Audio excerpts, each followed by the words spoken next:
Hello అండి, welcome to my YouTube channel హాస్నీస్ good thoughts అండి.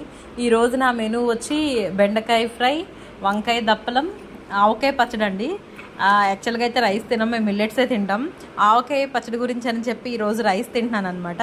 అది అమ్మవారికి పెట్టిన పెరుగన్నం ఉందన్నమాట. సో అది ఈరోజు నా లంచ్ మెనూ అనమాట. ఓకే అండి, ఆవకాయ ఎట్లా ఉందో చూద్దాం.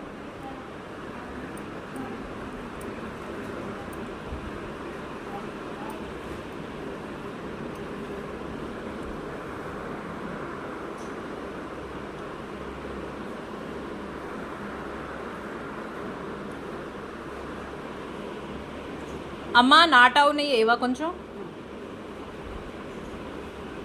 గట్టిగా ఫస్ట్ తినాలి కాబట్టి. సూపర్, అద్దరిపోయింది టేస్ట్ ఆవకాయ.